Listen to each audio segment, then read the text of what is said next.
Imagine being chosen for an impossible mission before you even drew your first breath.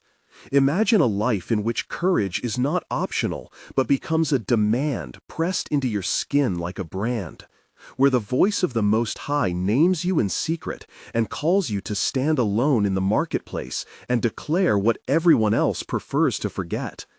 This is the story of a man named Jeremiah who lived in a nation that trusted walls and ritual more than the justice of God. He did not ask for the task. He trembled, he wept, he said he was too young, and yet he was made the mouthpiece of the Lord and the herald of a judgment that a people refused to accept until it was already too late. Over the next hour, we will walk the narrow streets and burned altars. We will hear the sound of weeping by night, and we will follow signs and visions that were meant to wake a nation, but instead became a chronicle of exile. Prepare to see the book and life of Jeremiah in a way you have not yet considered. Prepare to be confronted with the possibility that the temple does not guarantee divine approval, and that ritual without repentance is an empty sound. Stay with this account, because what unfolded then continues to speak across centuries to our hearts and to our leaders. The call came in a way that felt less like an invitation and more like an indictment. In one of the quieter years of the late monarchy, a voice broke through the thick air of domestic routine and focused its attention on a nameless son of Hilkiah from the village of Anathoth. Jeremiah remembered the moment not as a single flash, but as a pressure settling on his chest. He saw shapes in the dark and heard words that were impossible to attribute to his own imagination. In a dialogue that becomes the cornerstone of his vocation, he voiced doubt and fear and heard back the unyielding assurance that a presence would be with him. Jeremiah said, "I am only a youth, and I do not know how to speak." God replied, "Do not say I am only a youth, for to whom I send you, you shall go, and whatever I command you, you shall speak." The exchange was intimate, almost painfully so. Jeremiah felt the warmth of a hand on his mouth and the cold of responsibility passing through him. He smelled the dust of the courtyard and the sharp, metallic tang of fear in his own throat. He heard the distant bleating of sheep and the murmured prayers from the temple courtyard. He touched the rough edge of a clay jar and tasted the dryness of bread that had not been fully baked because his hands trembled. This call rearranged the axis of his life. He did not become a prophet by ambition, but by the imposition of a duty that would shape his years. Jeremiah was not a figure who only spoke in visions. He received images that were at once vivid and scandalous. He saw a boiling pot tilting from the north as smoke crawled like a living organism across the sky. He saw an almond branch springing up with impatient speed, a small, bright green that contrasted with the grayness of the city. He saw a watchman standing on a tower, his eye searching the horizon and then shrieking a warning. Each scene had its own sensory weight. The boiling pot carried the smell of burned meat and iron. The almond branch had the brittle scent of sap and the faint sweetness of early blossoms. The watchman sounded like wind through reed, and his voice scraped the throat like gravel. Jeremiah offered interpretations as a shepherd interprets signs of weather for his flock. He explained that the pot signaled invasion from the north, and that the almond branch symbolized the Lord watching to see that his word be accomplished swiftly. When he spoke, his words landed with the texture of stone on the city's ears and left prints on the conscience of those who would listen. But more often, they were brushed away like dust. The nation that Jeremiah inhabited was rife with contradictions. On its streets, there were markets with the glitter of prosperity, but behind the curtains of noble houses lay corruption and injustice. There were priests who presided at the temple with clean hands and soft robes, while their hearts negotiated with foreign interests, and their mouths mouthed liturgies that covered unrepented crimes. The king sat on a throne carved with symbols of continuity and national pride, yet his advisors whispered compromises and treaties to keep peace with stronger powers. The people wore amulets and stood by their altars with incense rising like a promise. But they turned a deaf ear to the poor, the widow, and the fatherless. As a journalist of divine truth, Jeremiah marched into courts and gatehouses and named these failures with unsparing clarity. He spoke about idolatry in the villages of Bethel and Gilgal, about prophets who peddled peace for money, about magistrates who sold justice for a piece of silver. He named names. He stood in the square and addressed leaders such as King Zedekiah and priests like Pashur and priests like Hilkiah. Then he confronted counselors like Shemaiah and elders like Eliashib. Each name carried an image. Zedekiah wore a heavy cloak whose inside smelled of mildew because it had not been aired in weeks. Pashur kept his face powdered as a stage actor, and his voice was a soft syrup on the ears of men who wanted prayers to be pleasant. Shemaiah had a rope callus on his hand from leading processions that never changed his heart. Eliashib kept a ledger of property rights more detailed than he kept of sacrificial laws. The sensory world of each leader helped Jeremiah paint a case against a society that had begun to confuse the presence of a temple with the presence of God. Because the indictment was public, it provoked public responses that revealed the depth of self-deception. Leaders offered formulas and reforms that sounded like repentance but had the taste of stale bread. They announced fasts and new offerings while refusing to change the structure of unjust rent and corrupt courts. A hymn could be heard in the temple while foremen locked the gates of orphanages. Jeremiah listened to these double narratives and responded with parables that cut to the root of the matter. He compared the people to a tree whose leaves were green but whose fruit was bitter and poisonous. He told a story of a shepherd who fattened lambs for the market but starved the old sheep that guided the flock. He narrated the image of a jar sealed with whitewash to look whole but cracked within. In public debates, he challenged the rhetorical trick of separating cultic observance from ethical obedience. He asked a hard question: what profit is sacrifice to one who devours the neighbor by extortion? The crowd whispered, and the priests tutted. The smells of incense and roasted lamb were suddenly mingled with the metallic scent of accusation. The textures of linen and stone served to highlight the rawness of conscience exposed. Interwoven with these public indictments were moments when the Lord commanded signs and symbolic acts that would be scandalous to the watchful eyes of the city. Jeremiah was told to buy a loincloth, then bury it near the Euphrates, and later to dig it up, ruined and smelling of mildew. He was instructed to take a clay jar and smash it at the gates to represent the breaking of the nation. He was told to put a yoke upon his neck and walk among the common people to dramatize the coming servitude. These actions were not merely props. They were rituals charged with the texture of reality.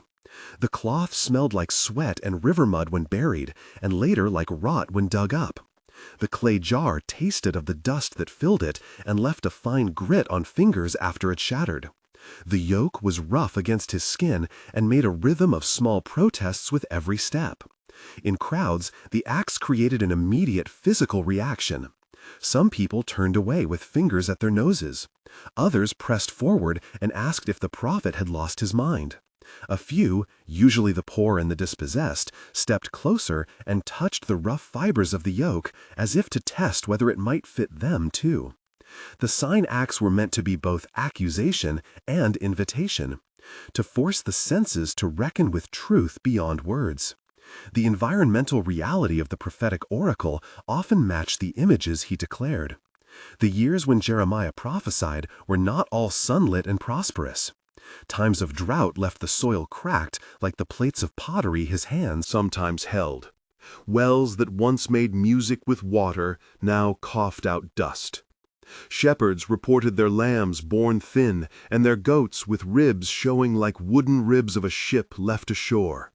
Locusts, thin as the sharpness of worry, ate the borders of fields and left a paper lace of stems. The air sometimes smelled of burned stubble and sometimes of something sweeter, like the faint perfume of olive oil pressed in underground mills.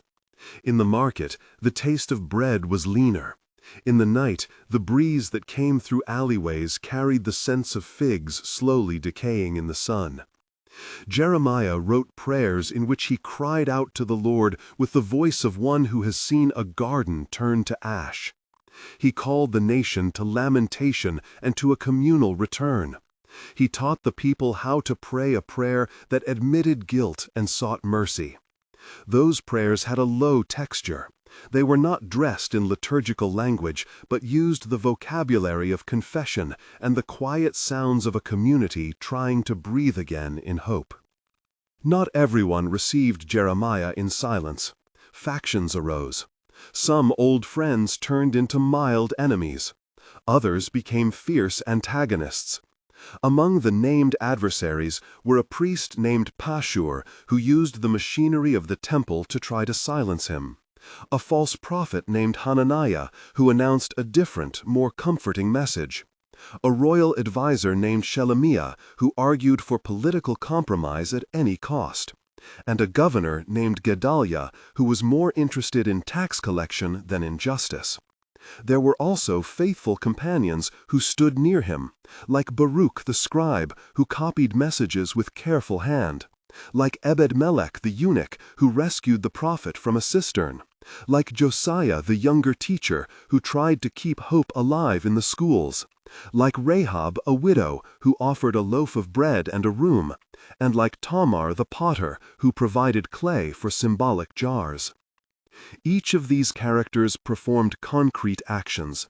Baruch sat cross-legged writing, his fingers stained with ink and his eyes rimmed with tiredness from nights of transcribing heated debates. Ebed-melech walked with a gait that betrayed surprise at his own daring and smelled faintly of the oil used to anoint the king. Josiah had a voice like a bell rope and a face full of small scars from a life of learning by argument. Rahab's hands were calloused and steady, and Tamar's fingers forever bore a clay dust that would not leave even when the sun dried it from her nails. Dialogues were frequent and crucial. In a marketplace confrontation between Jeremiah and Pashur, the exchange stretched longer than ordinary argument. Pashur said, "You prophesy disaster, and you undermine the people's hope." Jeremiah answered, "How can there be hope without truth?" Pashur retorted, "Prophecy should comfort the nation in times of strain." Jeremiah answered, "Comfort without repentance is like wine that waters the feet of the poor." A corpse. Pashur accused you speak against the king and the temple. Jeremiah stabbed back, "If the king and the priests lead the people astray, what good is their crown or altar?" A bystander named Tamar interjected, "Does not God care for his house?" Jeremiah replied, "God cares for the house of the heart, not merely the house of stone." The crowd murmured. A woman named Rahab wept and said, "What then should we do?" Jeremiah said, "Feed the hungry and open courts of justice." And the people leaned forward as if to catch a promise. The conversation included the sound of clay feet shifting on stone pavement, the distant cawing of ravens, and the dust that rose when a child ran by. Each verbal exchange drew the air tight and then released it in a new shape. These back and forths were not theatrical flourishes, but the grinding of moral vision on the wheel of national conscience. There were crucial moments of tension that read like chapters of a courtroom drama and yet moved with the cadence of tragedy. One such scene took place in the gate of the city where the prophet stood accused of treason. The first moment of tension lasted like a held breath. Men demanded his arrest. Jeremiah argued that a prophet speaks only what the Lord puts in his mouth. The crowd wanted reassurance, and the elders wanted calm. The sensory backdrop was thick. The sun struck the stone like a flat plate. Heat rose in waves off the pavement. The air held the smell of horse sweat. The metal of armor pressed cold against the skin of soldiers. And the sound of a child's laugh somewhere near the cistern cut through like a small bell. Jeremiah felt the roughness of the rope that would bind him and the grit of the ground under his knees. He spoke, and his words had weight and the possibility of consequence. The second moment of tension came when the false prophet Hananiah stood up in the temple and prophesied freedom and the return of exiles within 2 years. People cheered. The drums of hope sounded like hopeful rain. Hananiah's words smoothed over the ache in the heart of the nation and tasted like honey on a dry tongue. Jeremiah opposed him with a harder taste. He said, "Not every soft telling is from the Lord." He said, "A counterfeit prophecy may be pleasing, but it will not stand in the day of judgment." The clash was audible. The third moment of tension was private. In a night visit to his own home, Jeremiah wrestled with his inner cries and his sense of abandonment. He smelled the cold of the dawn and the faint smoke of the lamp his neighbor had put by his window. He tasted bread and salt and found the flavor thin. He wept until his pillow was damp, and then he prayed, not as a scholar, but as one who felt the Lord's hand heavy on his mouth. Each of these tensions contained 500 to 600 characters of dense pressure and release in the life arc of the narrative and served as signal points in the unfolding catastrophe. The conflict intensified as divine warnings were met with hardened hearts. There were public debates in the temple courts that felt like gladiatorial matches. The prophet faced 10 to 12 exchanges in front of crowds that had media of their day, men who read out oracles aloud, and women who exchanged the latest pronouncements like news. In one public confrontation with Shemaiah, the false advisor, the talk opened with Shemaiah asking why you stir up the people.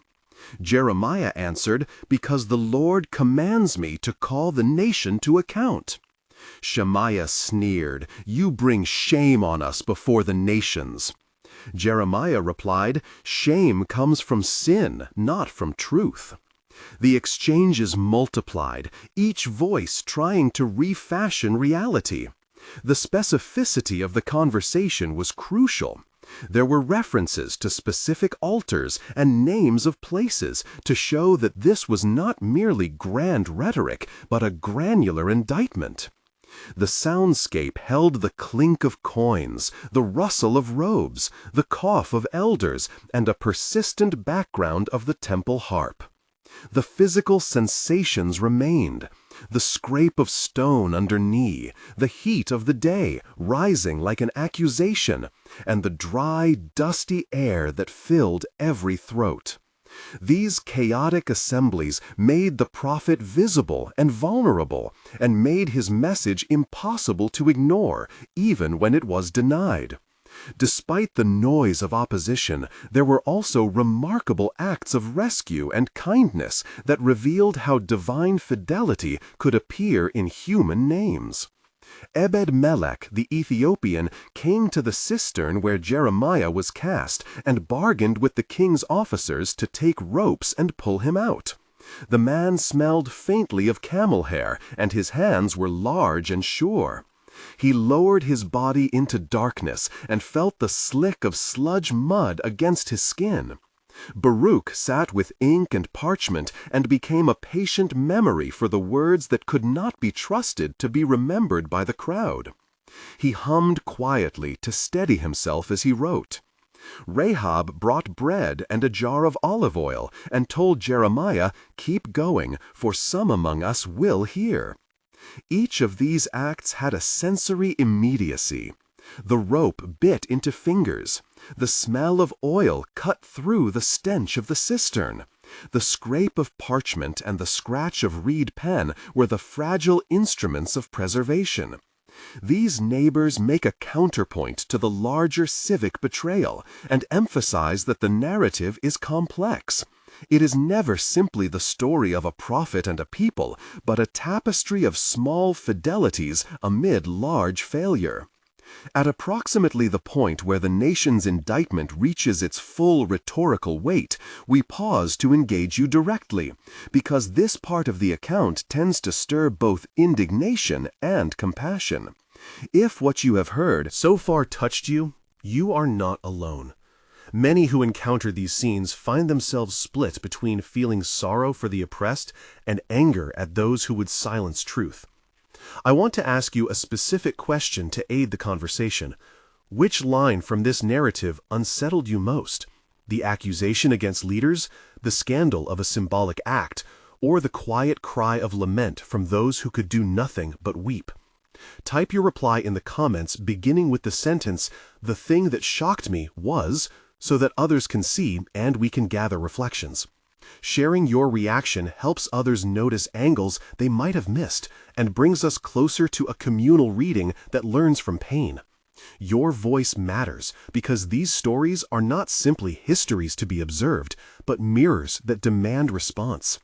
Now return with me to the narrative, because what the city does next will reveal the price of speaking truth in a world that prefers illusion. As the judgment loomed, the land itself responded with signs that seemed to answer the prophetic accusations. Crops failed in sequences that followed the pattern of prophetic oracles. Where there had been groves of olive trees, now stood stubs that leaked a bitter sap. Streams that tortuously curved through fields became thin threads of algae and exposed rock. The sky sometimes opened with rain, but it came in bursts that did not satisfy the thirst of the soil. Livestock dwindled, and the sound of flocks diminished until the valley seemed to echo only the distant creak of a plow without a team. One of the more agonizing sequences concerned a famine that crept like a slow hand across towns. People stood at doors, and the taste of barley when boiled gave a residual flavor of grass and dryness. Mothers softened their bread with small amounts of water so that it would hold together, and the oily smell of boiling margarine replaced the familiar aroma of lamb. Children learned to ration pieces of fruit as if they were coins. Jeremiah walked through such scenes, and his prayers engaged texture and scent and the small economy of hunger. He lifted up words that compared the nation to a vineyard abandoned, and to a well where men dug and found nothing. In these moments, the prophetic voice became a lament that was both communal and theological. It called on the Lord to remember covenantal promises, while simultaneously naming the reality of deserved judgment. The result was not merely the forecast of doom, but an appeal for restoration that included a plan for returning hearts to the Lord. But the political machinery would not let the prophet be simply a spiritual critic. He was arrested and confined. There were prison scenes with dialogue and tension in which the prophet asked the reason and the jailer answered with bureaucratic indifference. The smell of a prison was of damp stone and stale breath. The chains made a metallic music each time a guard shifted position.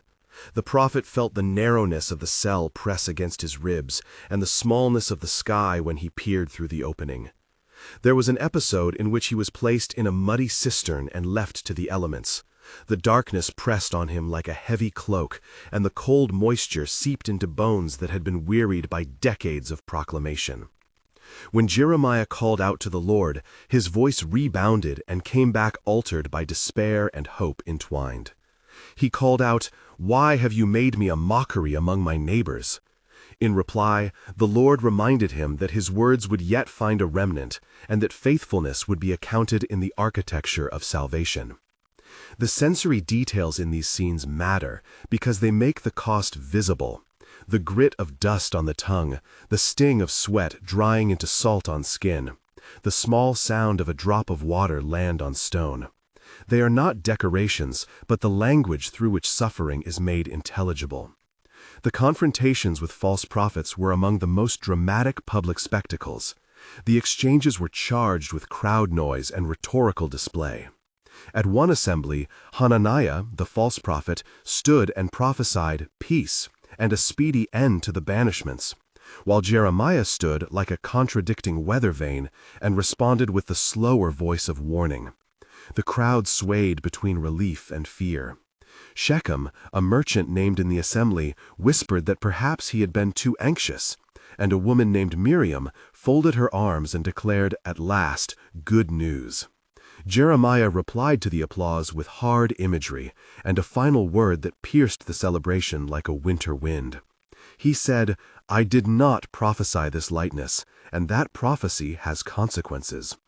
The scene contained more than 10 verbal exchanges, each sharpened by the sensory environment, the clink of money, quiet coughs, the creak of sandals on stone steps, and the faint perfume of incense meant to cover fear.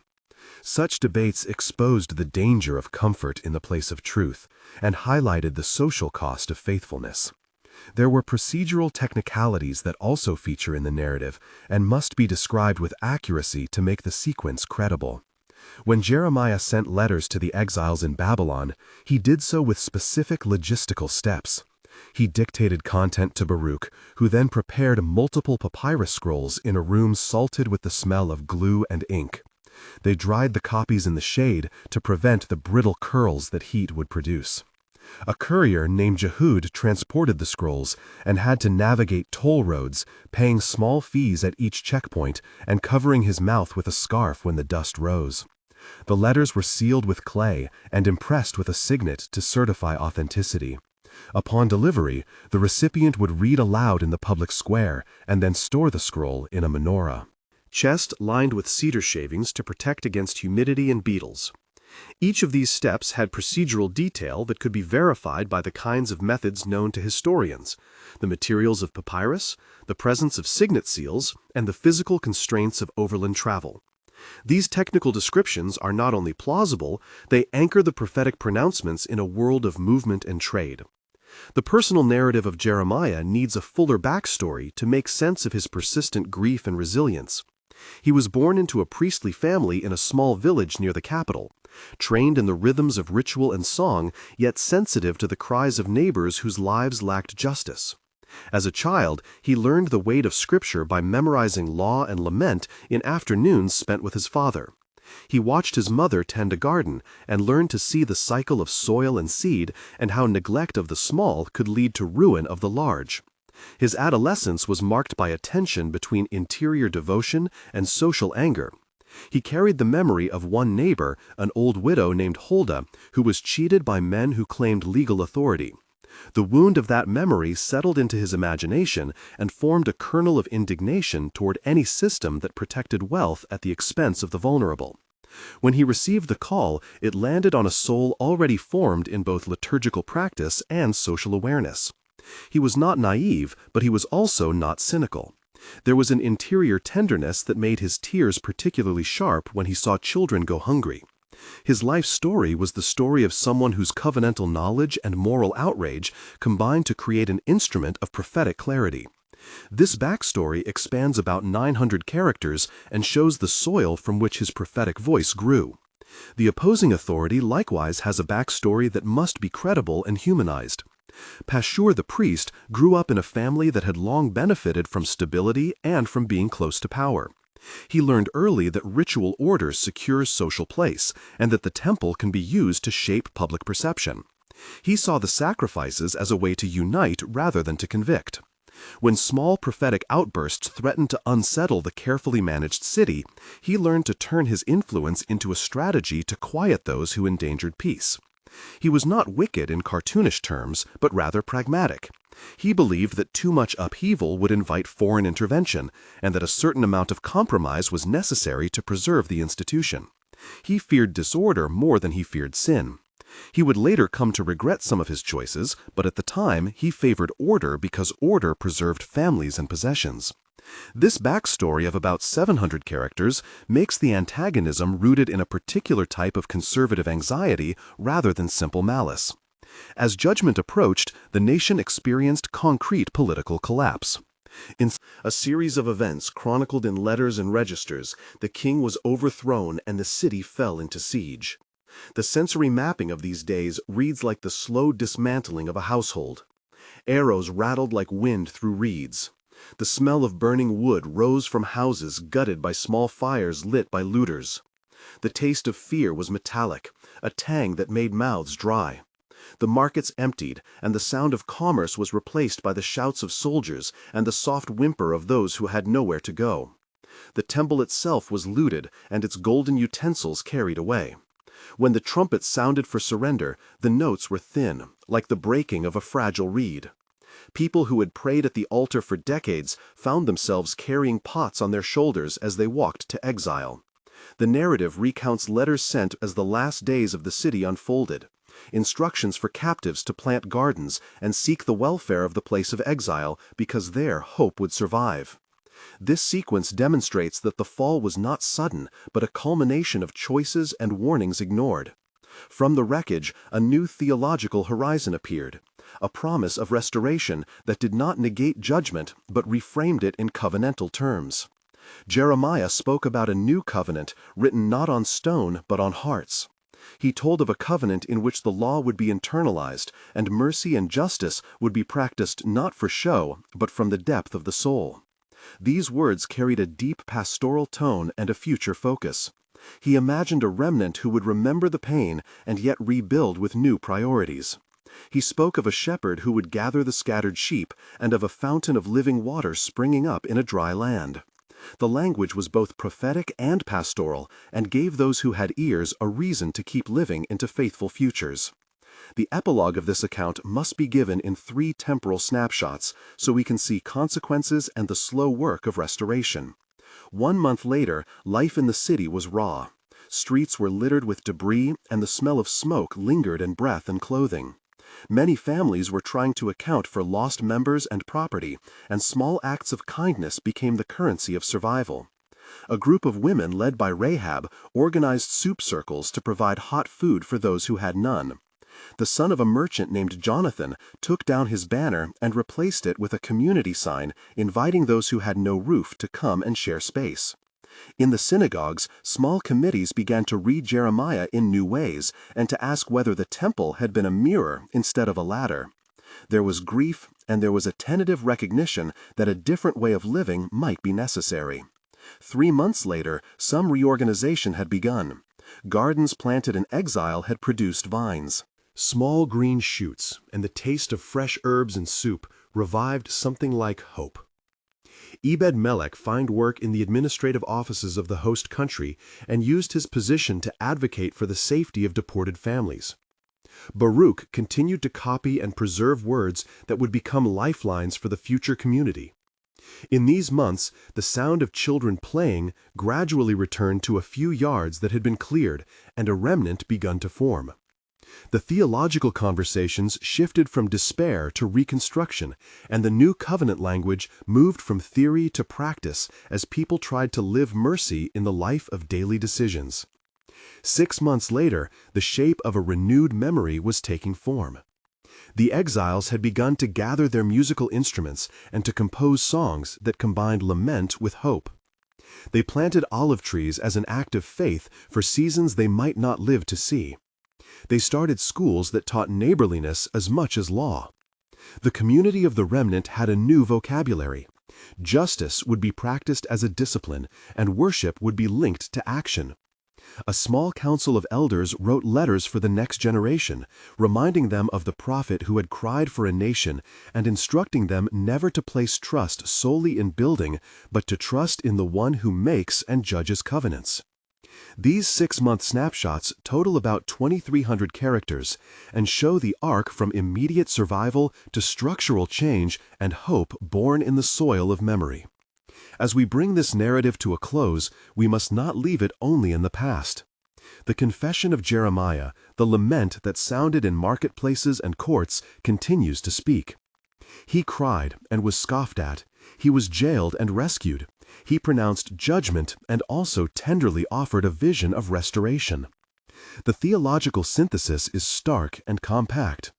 The presence of a temple does not equal approval. Sacrifice without justice is an empty ritual. A people must be judged not to destroy them, but to wake them.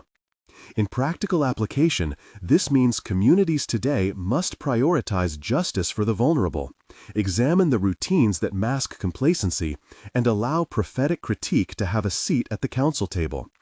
It means those who lead liturgies must also lead reforms, and that worship must be accompanied by action for the poor.